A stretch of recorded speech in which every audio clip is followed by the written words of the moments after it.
for well clearly understood reasons. Bad health, humanly acceptable. The deputy speaker is a new person into the administration of parliament. If you are fairly ranking him, certainly I personally believe she has exceptionally performed very well in terms of running parliament, being her very first time to run parliament. Now, you see, and that's what I told you about the media and how you want to shape the agenda. Total contradiction. You tell us, including my colleague, my brother, who is online, the policy analyst, he tells you Parliament spent a lot of time discussing Zake, yet the public expectation is on the rising prices. Granted, these are big concerns and they should be considered. You, the media, have discussed it. Now we are entering a month. Why are you making it a matter of importance? Actually, when I was coming here, I asked, I hope there is no Zake in this discussion. Because I didn't want again to go into whether Zake was what or what or what. No. Now, I agree with you that it is not a serious matter. So why are we proceeding? Ugandans are waiting to watch us here. And we are giving it another hour. You're condemning us for giving it time. But every time I go to the talk shows on these TVs, they are discussing the same. Condemning us, but promoting the same. Trying to understand why. Hypocrisy. No. Trying to understand if it's not why. An issue. You wield power. So again, if it's not an issue. Yes. Dismiss it. Yes. An honorable Kimosho, trying to understand here why, if you had a motion on censuring a minister in relation to torture and censuring a commissioner because of tweets, that Parliament chose one over the other. I thought I explained that to you. But that's what I'm saying. If Parliament chose what people look at as a non-issue, it is worth giving Parliament time to explain what makes that issue the most important. Motions have processes in Parliament. How you bring your motion, how you get it supported, how up to the time when it is either successful or when it fails. Now, when you bring the motion and you don't get a buy-in, because maybe of the way you have presented it, and you don't get buy-in, you don't blame it to the poor buy-in. You blame it to you who was selling the motion. Okay. I told you from the very beginning that everyone in their reasonable senses must condemn torture. But when you bring torture in Parliament, in your motion, and you are targeting Waiswa to be censured, you must justify that it is Waiswa to be censured and not Chimosho. Now, when you target a wrong party, you certainly have failed at your own motion, because if the biggest number of members in their thinking do not agree with you that it's Waiswa, maybe Chimosho or any other party, they will not allow you to sacrifice Waiswa because it's your feeling. They will abandon you. Now, and I don't want again to go to Zake. Zake did what he did. I have requested everyone here. I was on the other TV stations. We are discussing the postmortem. I have requested them. Most of my colleague Waiswa, I think, if I'm not mistaken, we are together at UCU. But for us, we are small people. You could not remember because he was a good president, I think. So. You know Sam Luganda at least. One ended up leading a strike, yes. I don't want to go there. He was also at UCE. So he knows, he can be of evidence. You know Sam Luganda. The things that this gentleman, you are representing a saint before Ugandans. I requested him to read them before we start the show. I asked him if you want to bring Zach into this thing, read this message to Ugandans. That cannot be the parliament if you think such words can be spoken by a member of parliament. A member of parliamentary commission. Then don't even expect anything better than that. All right, Honorable Kubasha. Lastly, something I wanted to correct. No, you're going to come to that. On priorities, on the order paper, you have a number of things under the business to follow. You actually have, the minister is supposed to be presenting on fuel prices, the rising prices of commodities. There are a number of other issues supposed to be presented. How come those do not make it? By the way, for your information, all these issues,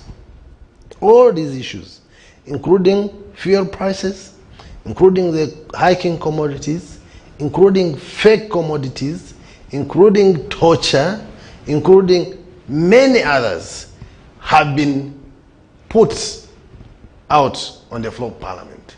And different ministers have been given timelines to come back and report. To Parliament. And those timelines have come and passed. And address these issues. And actually, to some, they have come back and given the report. To others, they have come and requested for some more time. And to others, they have not come, and the Speaker has always been very clear, with a very harsh tone, castigating members of cabinet who do not honor their obligations in regard to what the president and the public expects them to do. Including yesterday, I told you, I was in Parliament, and she told the ministers who did not table the mysterious policy statements that if you know you are not competent enough, please stop wasting our time, resign. And she instructed that whoever has not done this must put it in writing and bring their, right, then what explains these breaks that Parliament has been taking when there's business to handle? No, naturally, Parliament has breaks. For example, the speakers, we only have one person sitting in for the speaker because our Right Honorable Anya is indisposed. He's not well. So, if I don't think you want to assume that the only thing Right Honorable Among has is to chair Parliament. I hope you do not consider that she's a human being. She also can get sick. I hope you do not want to assume that she cannot get fatigued and get tired and want to take a day or two. I hope you don't want to assume that she does not lose relatives, so once in a while she will miss to go and send off a day on. I mean, I hope you want us to contextualize our debate into the perspective of where a human being is, especially when they are constrained in terms of manpower. But if you are talking about, we delivered the NSSF recently. We have been working. We have been working, and it is 9 months amidst COVID. Okay, there's that one issue you wanted to the clarify last issue I because wanted I need to to go to clarify Mr. Katabazi, who's was doing when that my one. brother insinuated that now that Zake has got out of the commission, we shall increase our salaries. As if the presence of Zake in the commission had prevented anything. I actually didn't know that a commissioner had the privileges they have. I had a driver, 2 maids, 2 house helpers, over which allowance. I did not hear Honorable Zake when he was still in the commission disclosing anything to anyone that we are overly facilitated. The man was swallowing in silence like any other. So this picture of painting him as a whistleblower, no. Unless he wants to whistleblow because he has left the eating table. But before, some of us learnt of their privileges when they were reading the Katunto report. He was as silent as others when they were still in their merrymaking. So you cannot exonerate him, no one to insinuate that he's a better person now that he's out of the commission. Things will go berserk. I don't think I would buy that line of argument. All right. Mr. Katabazi, how should a parliament then prioritize, its business? Mr. Katabazi, I hope you can hear us. Mr. Katabazi, if you can hear us, how then should, considering the discussion we're having, how then should a parliament, prioritize its business? And it went off. All right, let's just have one more attempt at that. Mr. Katabazi, can you hear me? Yes, the question. Yes, I was responding. I was going to start responding. All right, Mr. Katabazi, we'll get back to you. I can hear you, but it seems like you cannot hear us at the moment. Let's get that fixed and then we will come back to you. Mr. Mufumbiro. Yes. You have had the Honorable Kimosho explain how, Parliament has actually processed the business before them, what is important to Ugandans, and, basically stating that Parliament is being unfairly judged here. And from the opposition side of things, the silence when things seem to be going well, where you're enjoying the privileges, and then when those privileges seem to be withdrawn is when you seem to cry foul. This basically puts Ugandans out of the priority. And for me, my first worry was on the society, because the interpretation of Zake's office to many was interpreted to be of privilege. But it is one of responsibility, because commission is what manages the welfare of members of Parliament. Okay? So it is an office of responsibility. And the Honorable Zake at that, I think, on that commission was designated to be an auditor. Okay? They have run for 9 months. Now, there is no way you will say, and the society's interpretation has been that Zake is being chased away because he's Zake. He's not entitled to eat like those who he says are merrymaking. That is the societal interpretation. And when he brings it in that narrative, I understand that probably because he's Zake, you know what has happened to Honorable Zake over time. You know what happened to him in Arua. You know what happened to Zake in Kayunga of recent. You know what happened to him when he was giving out food for COVID.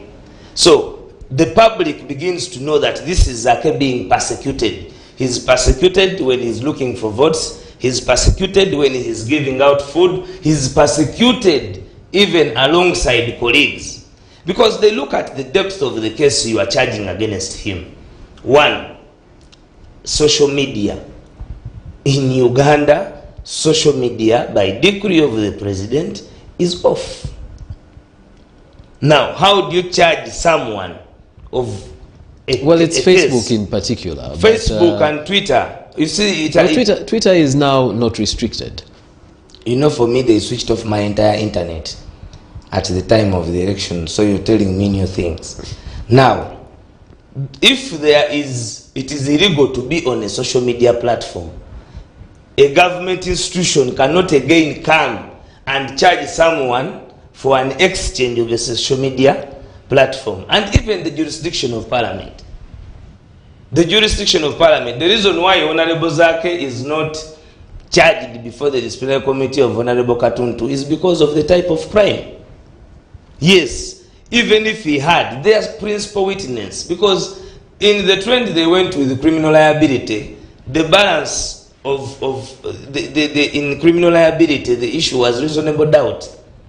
Their principal witness, UCC, came to the committee and assured the committee that it could not. So the question here. So now, the public, and this is deliberate, the public now would need to know, why is it Honorable Zake? Why? That Honorable Zake could take, because even as we speak now, okay, Zake was a priority. Parliament has gone sign die. You know that. Why? If they had pushed, inclusive of the Minister of Finance, it did not present the budget framework for the first time in the history of Parliament. Finance presented. No, they did not. They did not present their budget framework. They presented their policy statement, but they did not present their budget framework, which is a chronology of Parliament and practice. No, now, where those anomalies that affect even the expenditure of government of a particular financial year, because they were time barred. But Parliament, when signed die, those processes were not followed. I have told you, this is a critical time of the budgeting process. The budget framework as they went signed die was not presented on the floor of Parliament. They did present the policy. That was a point that actually Honorable Mathias Mpuga raised to bring about. But Parliament was sent signed die. That is why the public will question what are the priorities. Because instead of spending the whole night discussing Honorable Zake, it would have been stood over, okay, with all the matters of conflict of interest and others, and then the matters of national importance. Task those ministers. All right, therefore, okay? How should... Why wouldn't we have a censure of ministers for being lazy? Because that is abuse of office. He just here confirmed that NRM ministers of this Chisanja are lazy. Why haven't they taken on that? The difference between as the censoring the difference process between me and my brother is that I avoid double standards. I will castigate an NRM if they fail, like I'm castigating them. And if we were to bet their laziness, I would castigate them.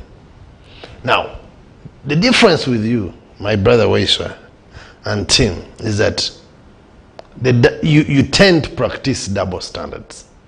I've always heard you preach about morality, including condemnation of torture and the harassment and abuse and the rest. And at times I want to believe you. In a very short time, you are caught on the wrong side of morality. You are jumping from morality to legality. Now soon you'll be caught on legality and you'll jump back to morality. I told them I would have been the most convinced if opposition came out and gave a statement condemning Zake's messages but appealing for reconciliation and continuity.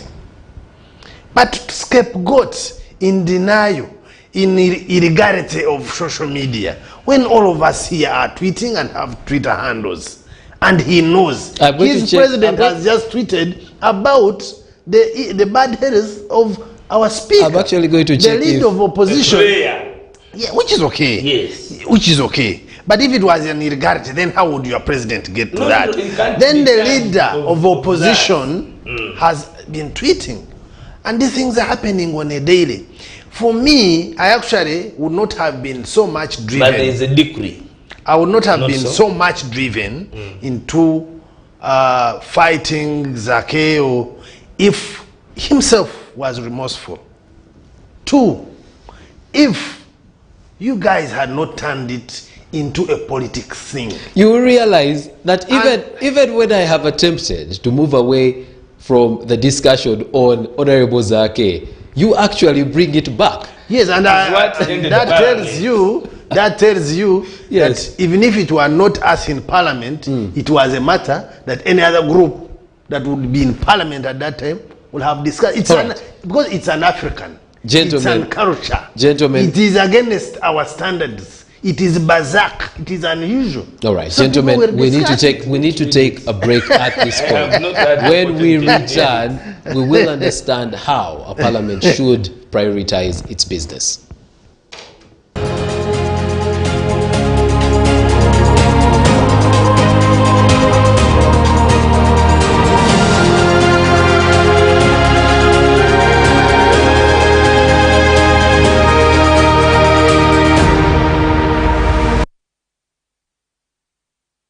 Mahatma Gandhi famously said, "Be the change you want to see in the world." We all have the power to change the way we feel about ourselves, others, and the world at large. The Impact is an interactive, social, and empowering platform that showcases how different change drivers have transformed community livelihoods. We bring you real-life stories of hope, resilience, change, inspiration, and bringing stakeholders to account. Tune in to The Impact, Mondays 9 a.m. Coming soon on SEETV. Don't Don't blink.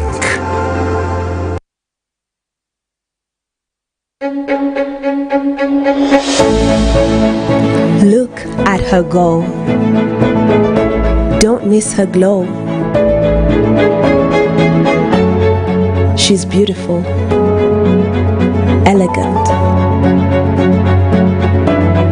brilliant,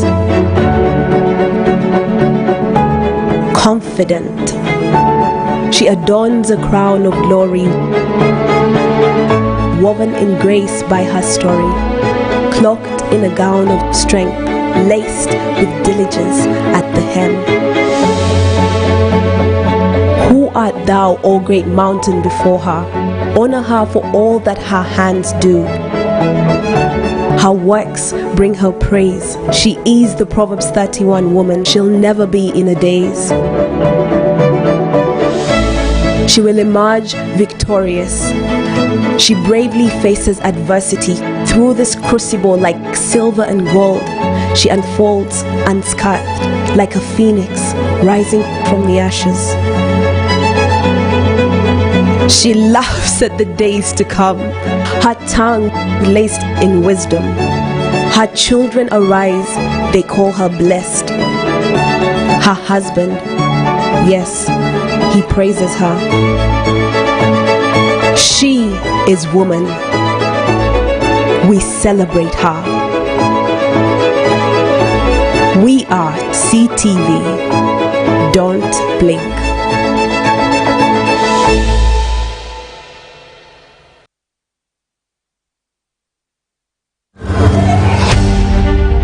Now showing on SEETV. Start your day fresh with TV unlike anything you've seen before. Wake up with Sunrise at Sea for your daily dose of freshly cut stories, trending online discussions, self-care and constructive conversations. No topic is off limits. Watch Sunrise at Sea every weekday at 7 a.m. Now showing on SEETV. Don't blink.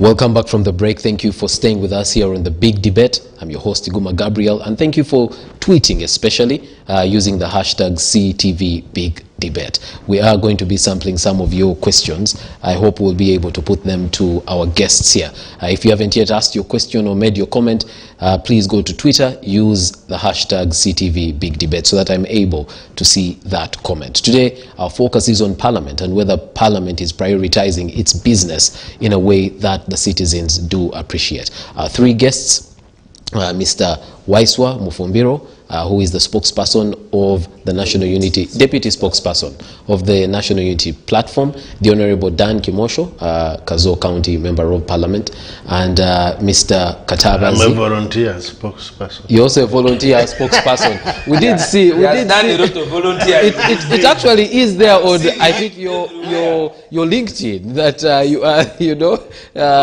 spokesperson of the 11th Parliament.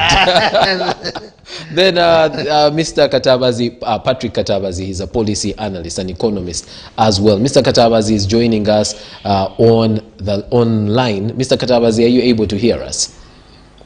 Yes, I can hear you this time. All right, I'll go back to a question I had asked you earlier on before we took the break and we got that technical glitch. How then should a parliament, prioritize its business? Okay, so before I respond to the question, I want to clarify on the issue that was mentioned by Honorable Mufumbiro regarding the national budget framework paper. Yes, and the ministerial policy statements, yes. Because it has potential to create some confusion. Now, it is true that the national budget framework paper is a foundational document for the national budget. But the Public Finance Management Act is very clear that this document is supposed to be presented to Parliament by 31st of December. And when that happens, Parliament is supposed, through its mechanisms, to interrogate the National Budget Framework paper and produce a report that facilitates its approval in Parliament by the 1st of February of every financial year. And what indeed happened, I remember very well, by about 20th of December, the National Budget Framework paper was in Parliament. It was split into different sessional committees. You know them, the one on gender, labor and social development, the one on finance, the one on agriculture, yes, the one on health, the one on education. There are so many of them in Parliament. These made a report that was then synchronized by the Budget Committee, and a report of Parliament on the National Budget Framework paper was actually presented in Parliament on the 27th of January and was debated. I can't speak to how long that debate took place or the quality of it, but what I know for sure is that the Budget Framework paper was approved by Parliament with recommendations that were made by the Budget Committee and also others that emanated in the House. So for the record, we have a National Budget Framework paper that has been approved by Parliament in accordance with the law and upon which the ministerial policy statements have been derived. So I hope that clarifies that position. But what should be Parliament? What Parliament should be doing? We need to interrogate the strategic direction of Parliament. In principle, what does it set out to achieve as strategic outcomes? Parliament plays a significant role of oversight over executive. So that's where they call government ministries, rather government ministers, technocrats to come and account. Recently you saw a report from the COSASE committee about the Civil Aviation Authority. That's one way of playing an oversight function. The other one is legislation. So are we seeing Parliament churning out laws for the good governance, peace and development of this country? That answer is very subjective in many ways, because like I had indicated in the first part of my presentation, is that the business of Parliament in many ways emanates from the executive. You know how difficult, for example, is to sponsor a private member's bill.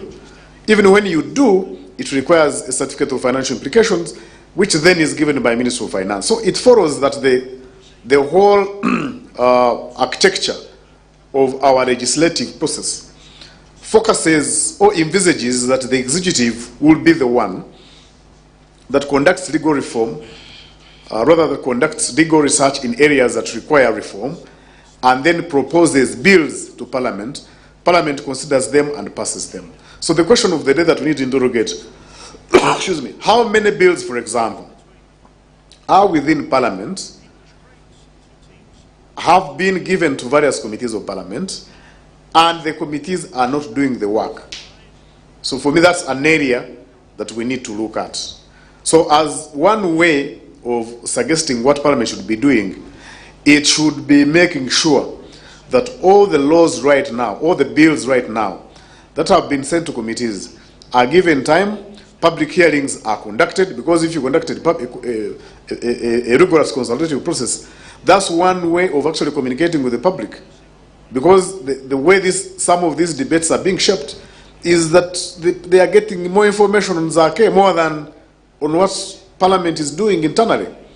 So let's have those bills processed through the normal stages of the bill processing and presented, so that that particular aspect is handled. Then we're also going into the second part of the budget process, in which Parliament then is going to be considering ministerial policy statements excuse me, through the committees, through its committees. And here we expect that the public is going to be given, through civil society organizations and other groups, to be given an opportunity to give an input in the budget process. Then the other thing that I would think that Parliament is doing, but needs to amplify, is on the issue of some matters of national importance. For example, if we have a crisis of fuel prices, is it just enough fuel prices, food price, rather prices of various commodities? Commodities, yes. Is it just enough to require a minister responsible for finance or trade to come and give a statement? What other options do they have in their arsenal to make Wouldn't sure that... it be possible to also include interfacing with various stakeholders with a view of actually getting a feel what is happening in the lives of the people, and then making a report that many people can associate with? And by the way, also coming up with tangible results, because we also know that these prices are not only rising in Uganda, they could be rising in many other countries, but other countries have mechanisms that they are put in place through executive and parliament to ensure that an ordinary person, to some extent, is cushioned against the adverse effects of hyper prices. All right. An example that I can give that is happening almost all our neighboring countries is the Competitions Commission. Because you also realize that most of the hikes in the prices that we see, some of them are based really on the forces of demand and supply, but some of them are based on very bad business practices, exploitation, so to speak, and our limited consumer protection legal regime that can crack a whip on unscrupulous business persons who may unnecessarily hike prices. So for me, Mr. Katabazi, we actually dedicated a whole show focused on, Mr. Katabazi, on the targeted results. Yes. And people then should be able to see that, yes, you know, when Parliament intervened, we did not have this policy, we did not have this law, we did not have stronger consumer protection mechanisms. Now we have them.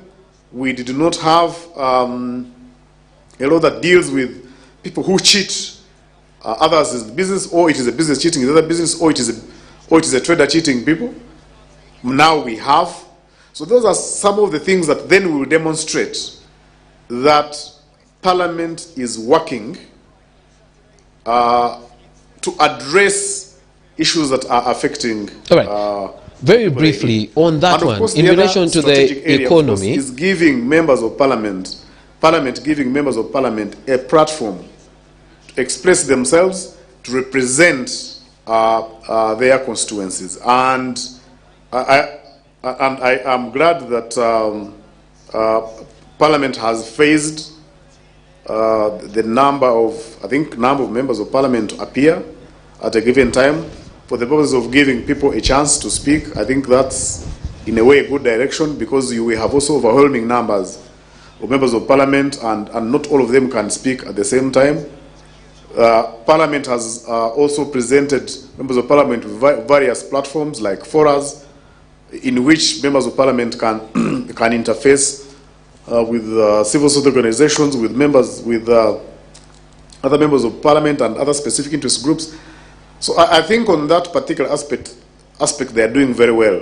But what also the media needs to help us is to also play a leading role in amplifying many other good things that are happening in Parliament, so that our people get to appreciate what is happening in there. Because what we seem to be seeing in the public domain are the negative stories about Parliament, what is failing to do, rather than actually what it has done and what it ought possibly to do much better. All right. And, Mr. Katabazi, I'm not very sure for how long the line will be able to hold up, and it seems like there are, difficulties in you hearing me. Well, currently, Parliament has gone on recess, without a definite date of return. The spokesperson of Parliament, Mr. Chris Obore, did mention that, or confirm that the Deputy Speaker of Parliament did travel to go and visit the Speaker of Parliament. And that has brought back the debate on, the administration of Parliament, particularly the discussion around having a panel of speakers. Because at a time like this, when the speaker is indisposed, the Deputy Speaker is out of the country, Honorable Kumosho here reminded us she is human and therefore needs time to rest and to attend to other things. Then what happens to the business of Parliament when there are deadlines to be met because some of them are stipulated by law? Should we start having these conversations, and in what direction should they be going, in your view? Yes, the issue of the panel of speakers has been in Parliament for some time, and I remember in the last days of the Right Honourable Kadaga tried to have it embedded in the rules, but somehow that didn't see the light of the day. But I think it's something that we need to explore. In Ghana, it actually works differently. The last time I was there, so you have a speaker from the party, the majority party, but then you have deputies, including actually some who are members of the opposition, becoming the deputy speaker. And of course, the understanding being that once you are in that seat, you have assumed the responsibility of the speaker, and you are not representing your party at that material time. So if we cannot have a panel, maybe at a certain point in time we might consider a constitutional reform, where then we might consider about 2 deputies, so that at the end of the day we don't find ourselves in a situation where we're in now. It is quite unfortunate that the speaker is unwell. It is also quite understandable when a deputy speaker goes to check on the speaker of Parliament. But again, also the sad reality is that Parliament, by its very nature, is highly placed. It plays a very significant role in both the constitutional and the governance structure of the country. When the president is not there, the vice president is not there, you have the speaker supposed to hold forth. When you don't have the president there, you don't have the vice president there, you don't have the speaker there, and you don't have the chief justice there, you have the deputy speaker supposed to hold that fort. I know one would say such a scenario may not happen, but the reality could turn out possibly different. And if it did unfold us in a situation like this, we would have a constitutional problem in one or the other.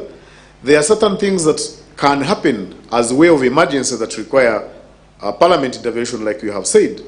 And we find ourselves in a situation like this where we would not have anybody who is legally mandated to pretend over parliament.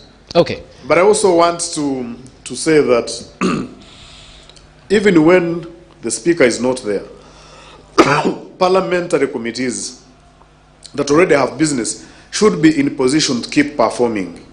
The problem is that when they want to make a report to Parliament, or when there is an issue they want to escalate to the plenary without the presiding officer to pretend over the sitting of Parliament, that becomes a problem. Okay. So I want to agree with you, Gabriel, that the scenario we have at hand, although would be understandable when you put a human face to it, it presents a constitutional crisis, in my view, of its nature.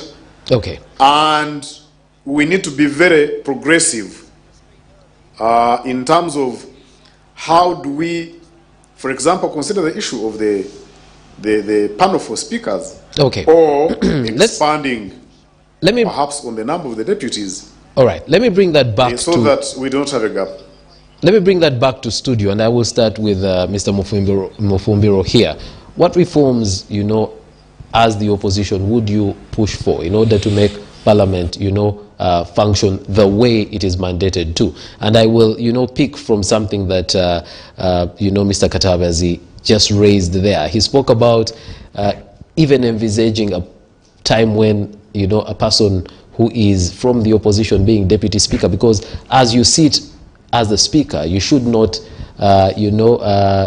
take or lean to a political party.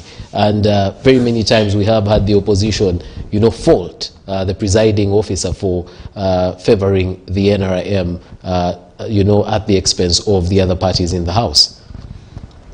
I think with cognizant of the fact that when you get to Parliament and then you all make a decision on who's supposed to be your leader, the sanctity of Parliament can only be seen when there is respect and dignity to the leadership that has existently been chosen in terms of administration.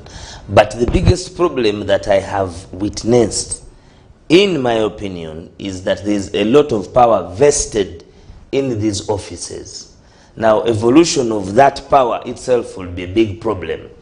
To break the power of the office of the Speaker from managing Parliament, the expense, the travel, and having the Speaker devoid of influence from the executive is also not very easy because of the way they are chosen. I mean, you choose from the biggest political party a person who ran for leadership in that party.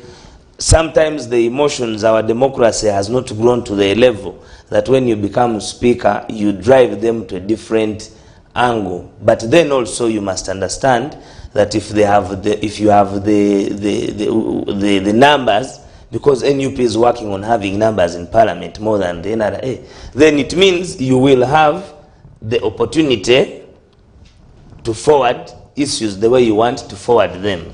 But the power of the office of the Speaker must be broken. Because you see, many of our leaders are blackmailed by the authority that the power comes from. And this, I will speak with honesty, it has not started today. It started from the previous parliaments, where you would have the Speaker, because of the lot of power that she was having then, she could not easily work out with the Deputy Speaker. We also, those alterations come out and vividly so, because of the power that was vested in the office. And members of Parliament were always saying, we are now breaking the power. Therefore, it should be in a constitutional process that, one, the Speaker is independent. Once she has been elected as Speaker, she should cease to have liability over the political party that brought her. She should cease and become the Speaker. Because whenever you are pulled back by your constituency of the party, in your view, can that happen in our fairness, case? We are talking about growing democracy. We are suggesting now collectively how we can improve, because like we need to have evolution of power from the office of the presidency, it must come down even to the legislative arm of government. Because even if you want to paint a picture that those you have are messiahs, but when you are writing law, you must have a picture that you might have those who will not act with good faith. There is a lot of power in those offices. The issue of increment of deputies, I don't concur with it. Reason being, first of all, this occurrence is one that is not one we should expect to be, we don't expect our Speaker to be. I will tell you that in the 9th Parliament, there were a number of scenarios where both the Speaker and the Deputy were out of the country and Parliament had to be sent on recess. And that is administrative. Why would that happen when they are not away for health reasons? Because the reason one is there, because we have a big public, we have a big administrative budget. We are talking about cutting down. If you are saying that cut the number of members of Parliament, the House is too big, then why would you want to again increase the deputies who are going to manage the members of Parliament? There is a big public expenditure on salaries, on political administration. I don't think that Ugandans will find it easy, because when you bring 3 more deputies, that is all the amenities that come with being a deputy. I think we should also have Parliament be given its specific duty as it is. Even us as the public. Isn't this duty very clear in the Constitution? It is, but you see, the public has engaged the Parliament, and I think it is the wrong foundation of the NRA regime, that members of the expectations from the members of Parliament sometimes also do not give them the opportunity to even be in Parliament. Because MPs will tell you that today, as we speak today, there are constituencies where people have started running up and down to unseat those who are there. Now, if that begins to happen, how would you expect that MP to have full commitment Monday to Monday on legislation? Because the population, we must also see how much to engage the population. You see, police came up with community policing. The population should now have more interest with what Parliament does, such that they know what are the specific duties of a member of Parliament. There is a way people take Parliament to be that, and now it has been made difficult to access it. The people do not know exactly what they should expect from the members of Parliament. And I think from that angle, it is where Parliament should have a duty of their duty, once people are aware that being a member of Parliament, you legislate laws. Being a member of Parliament, you are an oversight role. For example, Joel Senyoni has just finished a report which castigates those who are involved in awarding the contract of $200 million. But the public may not have much interest in that because it is not what is protruded as the real business of Parliament. So the issue of information gap and bringing Parliament from up where it is back to the people, and itself also looking at how it must be respected, because its output of work is bogged down by the laziness of the executive. Now, we must have very strict adherence disciplinary rules on cabinet ministers, because as far as I am aware, it's still the commission that works on their remuneration, the Commission of Parliament. Now, if you want it to be more productive, then it means that they must be put to book, and there must be tight laws more than those that are going to caution them on making sure that there's business on the floor of Parliament. All right. Honorable Kimosho, your view on what reforms, if any, in your view, Parliament should take in order to be more effective in executing on its mandate? I want to also, before I go to that, allow me first clarify on the performance of Parliament, this current Parliament, amidst all the COVID situation. And I was trying to cross-check. We have so far processed 4 bills, and 2 have been assented to. They are now, they are in force, they are law. The NSSF and the mining, right? Mining, Bills. And then the amendment to the mining and NSSF. minerals bill, NSSF, administration of Parliament, and the East African crude pipeline bill. And the president has assented on 2 in 9 months. I think now my brother can confirm that our performance is way beyond the expectation. And if we went to the substance and you know, the interest in those, you know, particular laws, how much of the focus was on the people, really? NSSF, what was it? NSSF was on the people. Some of it has, a lot of it has been credited to really if there's any politics. time that people were happy with the considerations within the law in regard to NSSF, is this a very time. small percentage And you of know- Ugandans actually and you know said how much leave it NSSF. took. You know how much it took back and forth for the president to later on accept. 2, about the oversight. He alluded. I'm a member of COSASE. We have so far. By the way, the 10th Parliament had closed the door on us that we are not supposed to review any reports. The administration, my brother, you are calling good, comparing us with little Max.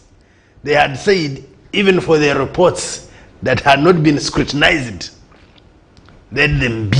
in whatever form and substance they are. The Auditor General's report was passed as it was, and therefore there was nothing Shockingly, for the 11th Parliament to discuss the accountability committees in shockingly, particular. motion moved by a member, senior member of opposition.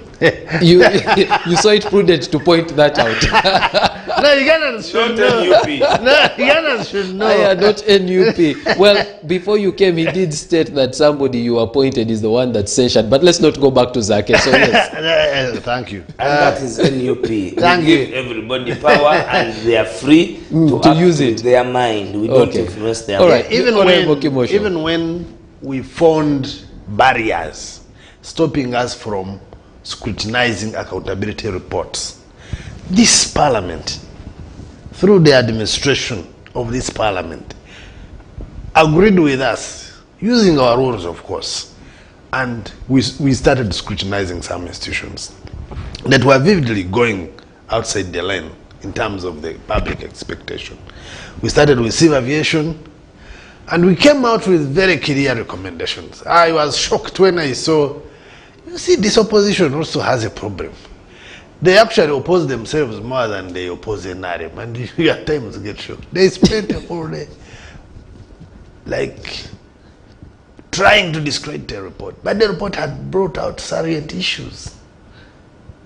You can only make amendments, propose amendments to the recommendations, but you do not try to discredit the report, because we had brought out very salient issues. If we tell you, just for example, that Chimosho is misused his office, Waiswa misused his office, if there are any recommendations you want tailored to how you feel this, it should fit and according to the law, you propose them. You do not discredit.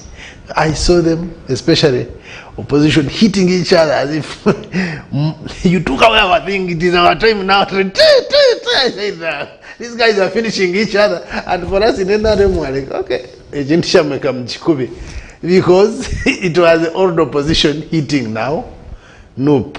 And my chairman, Joel, sat in disbelief. He could not believe that he's getting the pressure he was getting from the people behind him, because the pressure was much from his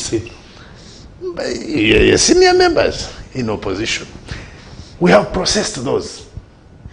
You have been seeing us as we are talking.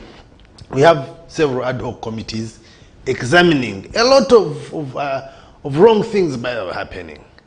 So the parliament has come out strongly on oversight amidst very, very little resources. I can tell you.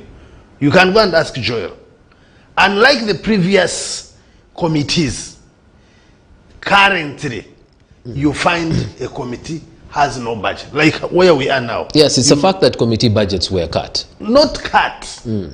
We do not have. Taken away. To cut means there's something left. Taken away. But we are operating and giving results. So I think there is some work really being done. In terms of the modifications and amendments that can be done, either to have the bench or a panel or a third deputy, I don't think we need to do much. We already have the 3 commissioners, well facilitated. You just need to change the law a bit to give them the leeway that out of those commissioners, one of them can act as a speaker at one point if there is a crisis. You're making the office of the commissioner to be more difficult. No, that is not my intention. But I don't want us to create another expenditure point, yet already here, we are spending here, we can only modify and say a commissioner, we have 3 commissioners, in the circumstance that there is no speaker and no deputy speaker, the commission will sit and select amongst themselves someone to act as a speaker, and their powers will fall from A to B and to Z. All right. And this is not magic. The NRM is currently, leading government, and you had caucus today. committees are still I did working. not attend, so You did not attend the parliament, the NRM caucus? Don't take me there. Okay, no, I'm not going to ask about caucus. Parliamentary, committees are working, but you don't know when Parliament will be returning. What happens to the business being processed? It will return. The Deputy Speaker is alive to the fact that Parliament must be working. And actually, she's aware of the urgency. But at the same time, there was a pressing need to check on a colleague.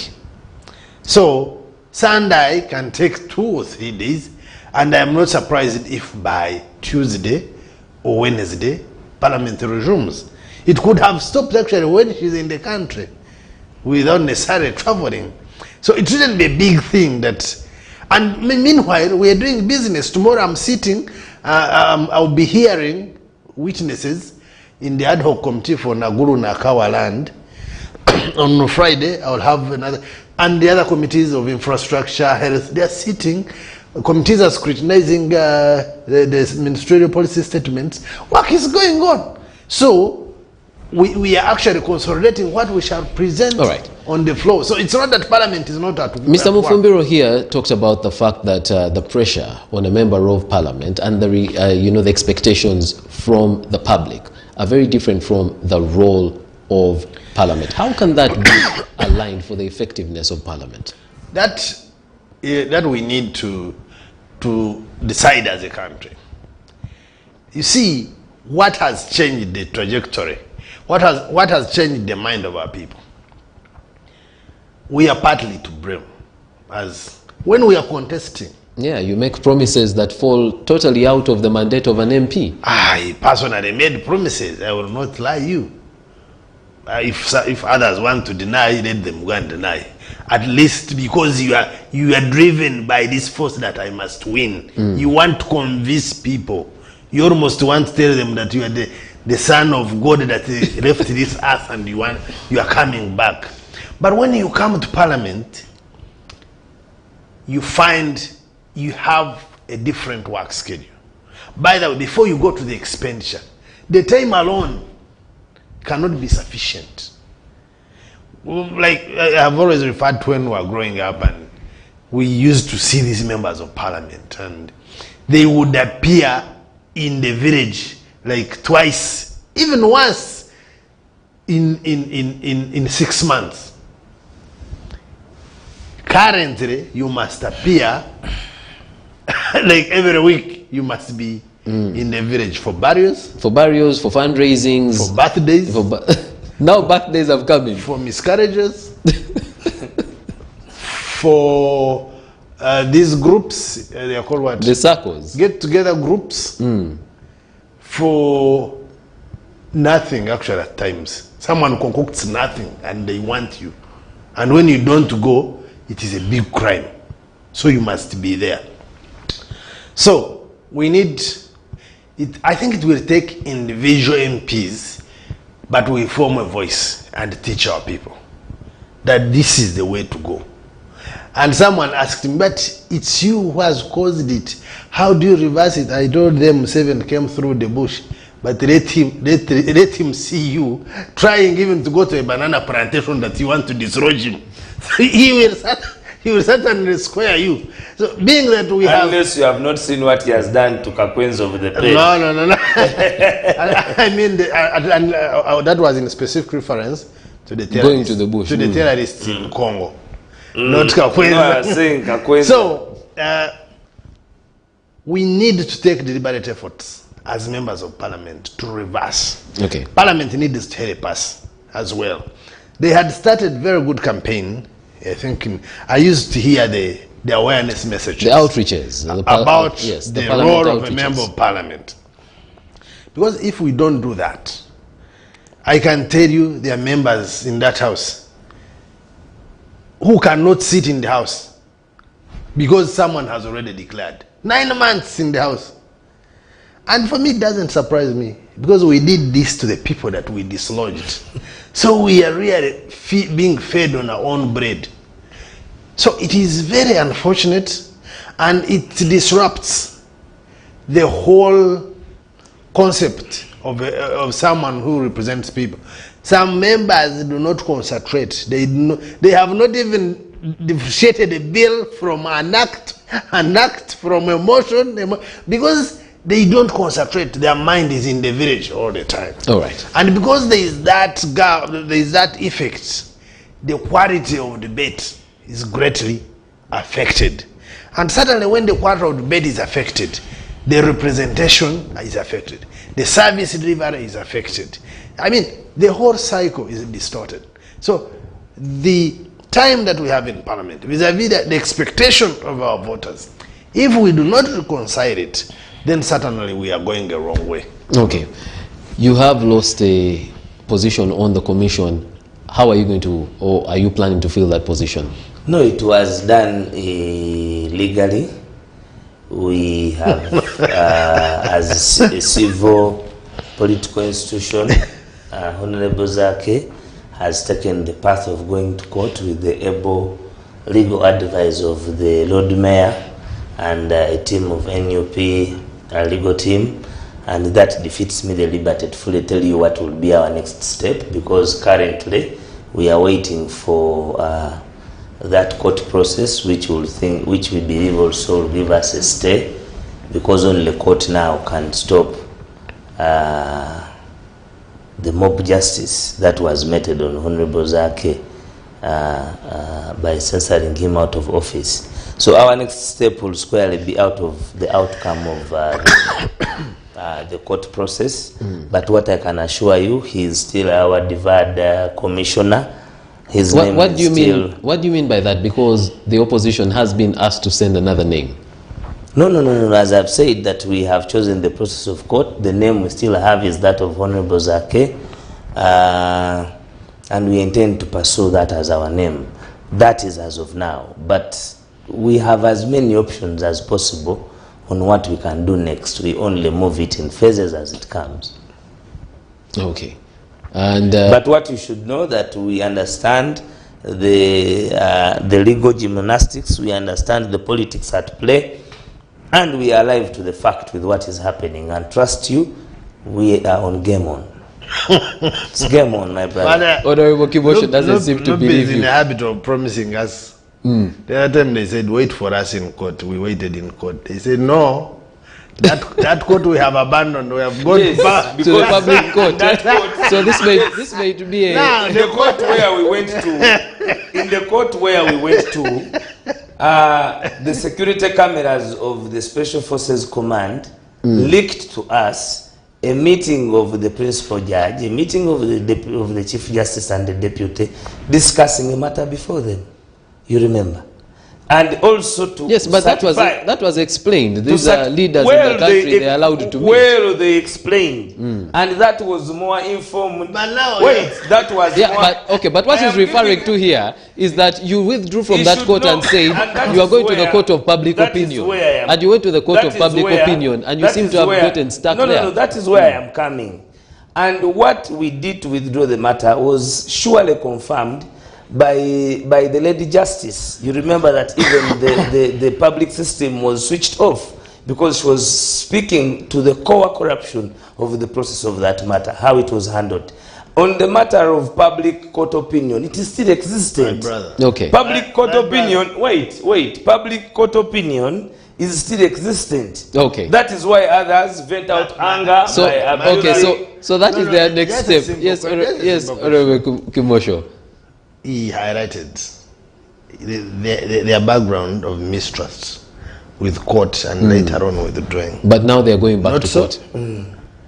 Who of those officers has changed that you mistrusted? We are not going to their court. We are going to the High Court. And secondly, it is not a matter of election. The principal judge. It is not. So let me ask, if the court does not agree with you, won't you end up saying this cannot be trusted and therefore No. Because that's what you did previously. We are alive that we have benefited from certain court rulings. Okay. And we are alive that we treat every process in its own independent existence. As of now, the Honorable Zake, unless he's assuring us that the process is already compromised. No, what I'm assuring you, maybe I can assure we you. as members of National Unity Platform are aware and have decided, we have chosen our best legal arsenal to tussle it out in court, and we believe that court will be on our side, because court is simple. When you want justice, come with clean hands. Anyway, Zake was not given a fair trial, Yes. so we believe that court will give him. But even when court does not, we have the next move. anyway, you know what consoles me and what comforts me is that court is a win or lose. And we know our positions with NUP. Who wins and who loses. Honorable Kimosho seems to imply that. That they have already compromised the court process. That's not what you- And Why of do you course think- that comes with but power. you see, why do you think for you That- when that you comes- win, that you comes see with that is the power. unfairness, that for them when they win, No, they have not compromised. Gentlemen. That for us when we win, The way we we are have speaking, we are compromised. saying that we know court. We know Gentlemen, court. we need to bring this to a close, and I'd like to go to Mr. Katabazi if he can hear me. Mr. Katabazi, are you there? Yes, I can hear you. All right. I'd like you to very briefly talk about, the supply side of things, what the citizen can do to get Parliament to perform on its mandate, because the citizen has been partially blamed for distorting, the role of Parliament, and then you're parting short as I come back to the gentlemen in studio to give theirs as well. No, by the way, historically, people have understood the role of a member of Parliament. I remember in one of my many discussions I had with my father in the Legico, people were contributing money to support their members of Parliament to go and represent them. People as early as 1960s understood that a member of Parliament or a member of the Legislative Assembly was there for the sole purpose of representing their interests. And to that very extent, they would even contribute money for their campaigns and for their transport to the Legico. What changed the fortunes is that we then had politicians who started making the business of Parliament about themselves. They are promising to provide school fees, to construct roads, to do almost heaven on earth.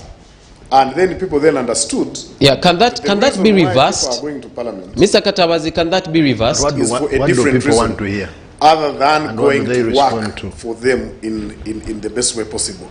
So that changed the narrative, and ultimately you then find that an MP who has promised to pay for my school fees for my children, why shouldn't I ask him about the same if he made that promise? You heard the Honorable Dan Chimosho saying that he actually also made several promises to his constituents. So, Mr. So you then Katabazi, find can that be as- reversed? Yes, that can be reversed. That can be reversed if, for example, we get an independent body such as the Public Service or a Salaries and Review Commission that determines the question of remuneration. Because what is happening right now is that most people who vie for position of the Member of Parliament have the issue of benefit that is attached to their aspiration. I'm not saying all, but I think most of them, to be fair, have that in focus. They are the most highly paid,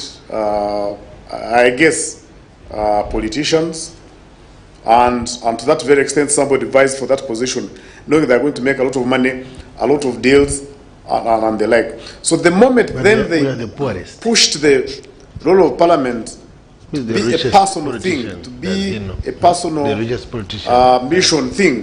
Then people said, okay, yes, you are going to go there, you are going to eat, but as you eat, Give you us also ours want now. the following. All right. And then people were lucky that members of Parliament started making promises. No. So it can be It's in the reversed mind. by regulating the issue, the salary bit, by Parliament had started those programs of providing information to the public about the roles of members of Parliament.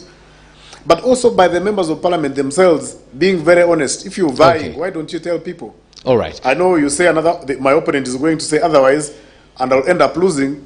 But if all came to a conclusion that, well, to save ourselves for this race and for the races to come, can we confine our campaign to the issue of representation and not on the things that we are going to pick money out of the pocket and do? Okay. Which ultimately Mr. Katabazi, then kills the cycle. All right. Because of time, we now have to get your parting shot. Yes, so Parliament is doing an incredible job, I must say. And there are so many things that are happening in there. So what we need to see is that the other aspects also need to come out, not only the negative ones as well. And we would like media also to amplify certain important things that are happening. But there are also many other areas of improvement in our house.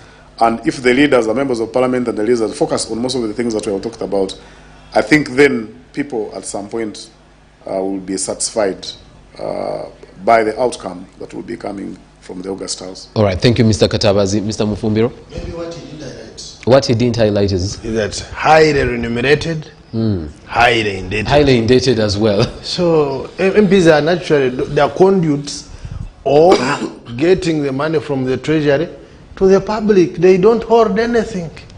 Mr. Mufumbiro, your parting shot. We have a lot to do as a country, especially in accepting the independence of these institutions, because these institutions, they run the legal regime of our country and the basis of rule of law, because as I told you, they are the cornerstone of constitutionalism on the doctrine of separation of power, the legislature, the judiciary, and the executive. I believe it is also time now we sit as a country and redraft the mindset of what our priorities. Are we going to look at health? Are we going to look at infrastructure? Are we going to look at education? What are we going to drive are we going to look at agriculture, productivity, the economy? There must be that honest discussion on drawing a new trajectory for these institutions to perform, because every time NDP3 and the NRA manifesto don't provide these. You see, those have been existent, and that is why even the NRA has been it has been moving from stage to stage, because despite the existence of all those programs, there was that ND2, ND3, we thought it would work. They brought Wanabagagawale, they brought Nigina, they brought Maybe Nigina is your new plan. No, there was Nigina, you know Nigina, where they would give money in Muvera. You were around, you remember? That must be a new plan. There was Nigina, there have been many. Nigina is a small circle of women. That is how they named them. There's youth livelihood. And I don't believe in Busoga there. My very, very good friend, Honorable Chibule, when he became a minister, they gave him a sack of money in Kaliro for the young people. But before they would reach the bridge, the fight of the money was beyond recognition, that the chairman, because if you give handouts to one money, today if you give to, I have told people, me, I'm not a businessman. It is very possible to give me money and I invest it wrongly, because I do not have the business mind of making profit. So I think it is the duty now of leaders to redraw the trajectory. For me, my parting shot is what I say every day, and I have now a member of parliament here of the NRM who can also amplify this. There is no way we can talk about all whatever we are talking about when we have not discussed the road that brings the highest revenue in this country. It must be fixed. The Kampala Ginger Road must be fixed. And this is not because it goes through Busoga Way. No. I've said it is the road that feeds Uganda, that feeds Congo, that, because we are a landlocked country. Our way is Ginger Kampala, but it takes 6 hours. And yet I think it is a place that if we had a bypass around there, it is something that we would do about 45 minutes. Honorable Kimosho. Thank you. Certainly, my brother is at pain separating conflict of interest and the national interest, but I agree with him. His conflict of interest may only be supplementing the national interest because the Ginger Road is the main one. Generally, for Parliament, we are performing, and Ugandans really should be comfortable. We may have hiccups here and there, but at the bigger outlook. By the way, this Parliament, it should also be on record that we have high level of coordination between opposition and government and the general running of parliamentary business. Actually, at one point, you find NRM complaining that opposition is taking much of the space. But at times you like it, because then you get to hear the other feelings. The alternative view. The alternative views. But All right. And I like that, and I credit that on the speaker. Our deputy speaker has been chairing. Finally. Not in Puga. And Mpuga, finally, because we need to end. Mpuga, I respect him. He's All right, we need to end. He's a very brilliant man, very composed. At times he's faced with very difficult times because of some people, really. I'll stop it at that. We can continue. Others will start another debate. But finally, yes. finally, I think as a country, we need to focus on the measures. And this shouldn't be about NRM or opposition. It should be about solving the common person's challenge, yeah. the prices. Okay. I know there is an international dynamic to it. I know there is a lot of debate about it. But as government and as the leaders generally, we must be seen to act on the desires, on the issues that affect people. All right. We cannot keep talking politics all the time. It will not help. All right, we have to leave it there, gentlemen. Honorable Dan Kimosho from Kazo County, Mr. Alex Waiswa Mufumbiro, Deputy Spokesperson of NUP, and Mr. Katabazi, Patrick Kichoncho Katabazi, Policy Analyst. We thank you for being on the big debate tonight. Would like to thank you for joining us for this debate. Even as we end, we join those who have been praying with the Speaker of Parliament that he comes back to perfect health. That is our prayer. It is actually important, I put on this beret to say that we, as the National Unity Platform, despite our differences politically and ideologically with where the Deputy Speaker comes from, we are surely, it is a matter of life. We are praying for his well-being. And as a lawyer, I know his capacity. As a lawyer, I know his capacity. I hope we do not see any other red demonstrations in Seattle. And we condemn Gentlemen, we have to end there, but would like to thank you for joining us for the big debate. Until next week when we have another debate, thanks to our panelists and thank you, our viewers. Please keep watching SEETV because we have other quality programming for you. Until next week, don't blink.